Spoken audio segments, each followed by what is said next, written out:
Hey guys, so today I'm gonna be looking at I'm a badass moment. So yeah, let's just get right into the video. Essentially watched a late 90s Ford Explorer overcorrect and roll off the interstate. The vehicle had rolled and came to a stop about 100 feet away and down a hill near the underpass. I was in a work truck with 2 of my co-workers, followed by another work truck with 4 workers. We sprang to action like some sort of emergency team. Numerous vehicles were pulling over and 3 of my co-workers stayed behind to call 911 and prevent people from getting too close. The wrecked vehicle was 2 adults, a toddler and an infant. The infant was completely fine and still in a carrier, so one co-worker unclipped it and took it closer to the road to be safe and await medical. The woman was thrown from the vehicle and one of my co-workers was keeping her still and watching her breathing as she was in and out of consciousness.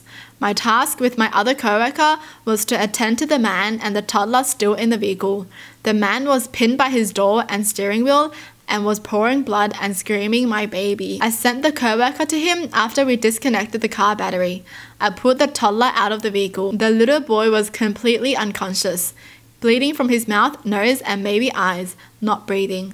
I made sure the mouth was clear and started compressions for about 5 minutes until help arrived. Everyone lived. I still have nightmares, but damn, I'm a badass. Wow, they did an amazing job. Honestly, if I did any of this, I would feel good for the rest of my life. You know, like knowing you saved someone, whoa, that's a good feeling, ain't it? I was like 22 and my car wouldn't start after work.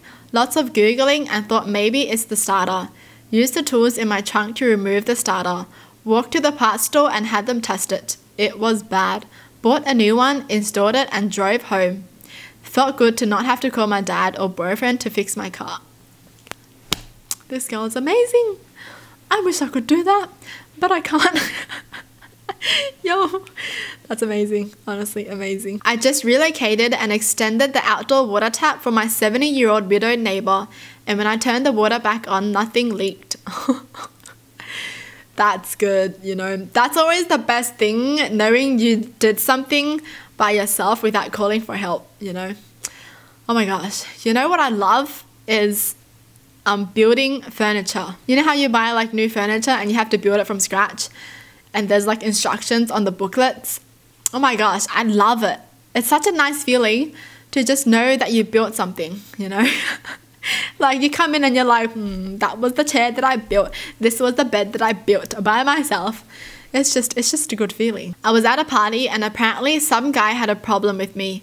I didn't even know him. I was sitting with friends and from across the room he yelled something to me. But with the music I couldn't hear what he was saying. So I said, "What?" And he yelled it again. But again I couldn't hear him. So I stood up and said more forcefully, "What?" His face dropped. He shrunk back a little and said, "Never mind," and sat down. My friends laughed. I genuinely thought this dude had a question, but I had inadvertently backed him down.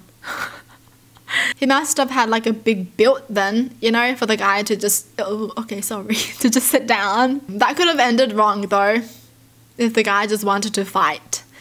Oof. Some people do be crazy. Possibly saving a life. I saw a motorcycle crash in a parking lot late at night.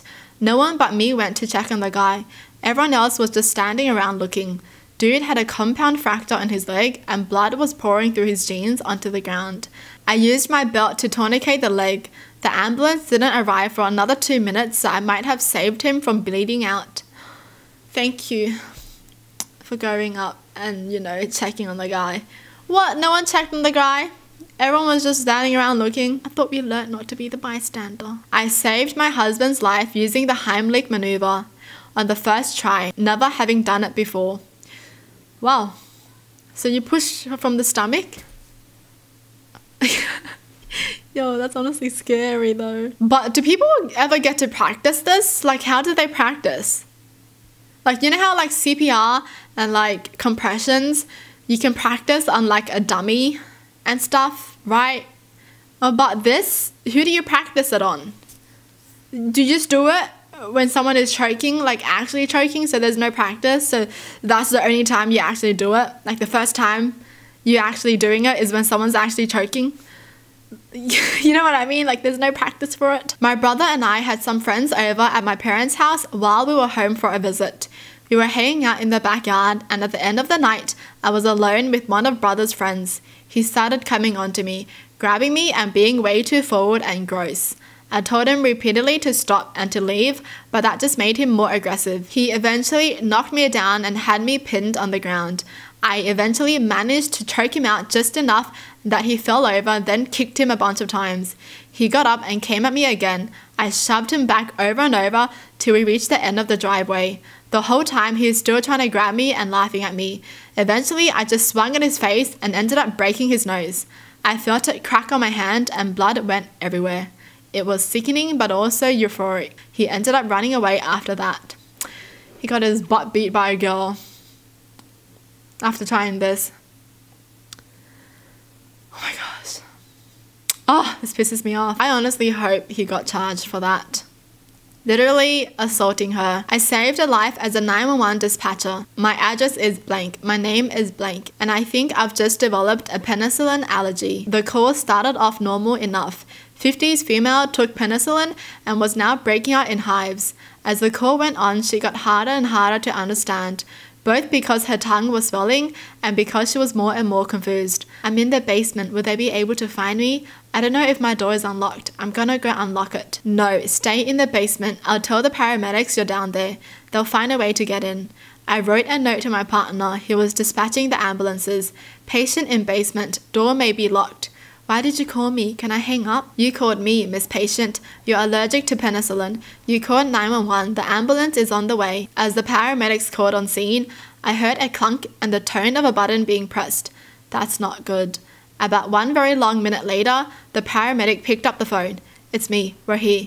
The crew transported to the hospital. No lights or sirens. Interesting. I was expecting an emergent return. When they got done, the paramedic called me. If we hadn't known where the patient was, if we would have been 1 minute late, there's a good chance she would have died.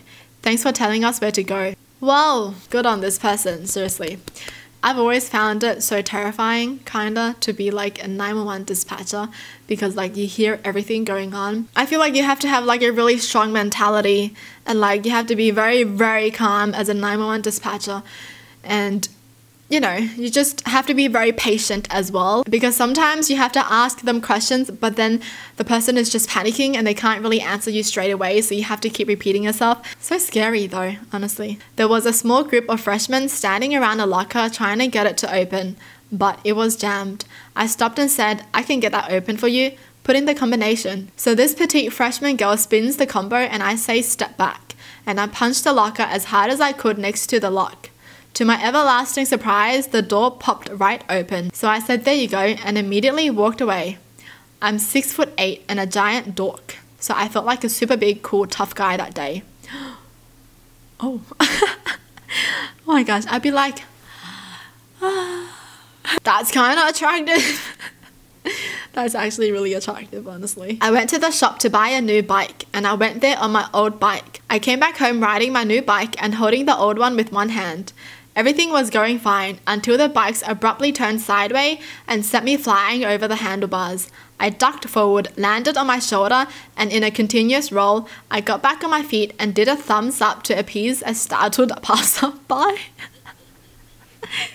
That's funny, I'm sorry. Oh, it's just like one of those moments where you trip over and you're like, I'm fine, I'm fine, I'm fine. But this was like 100 times that, you know? I'm fine, I'm fine, I'm fine, I'm good. I'm totally fine. Friend accused me of being passive aggressive. I replied, which part sounded passive? I don't ever want to come across as passive. I'm just aggressive. I'm aggressive. Obese most of my life. Worked really hard. Lost 100 pounds. Took up running and decided to run a marathon. I've never felt more badass than when I crossed that finish line. The training and the race itself were the hardest things I've done in my life. And there were many times throughout where I wasn't sure I was going to make it. Good on you. I'm proud of you. You did so well. Jeez, that's good. That is pretty badass. Birthed a 9-pound baby. I pushed twice. In fairness, it was my third kid. Was out of the bed walking around about an hour later. What in the world? That is terrifying.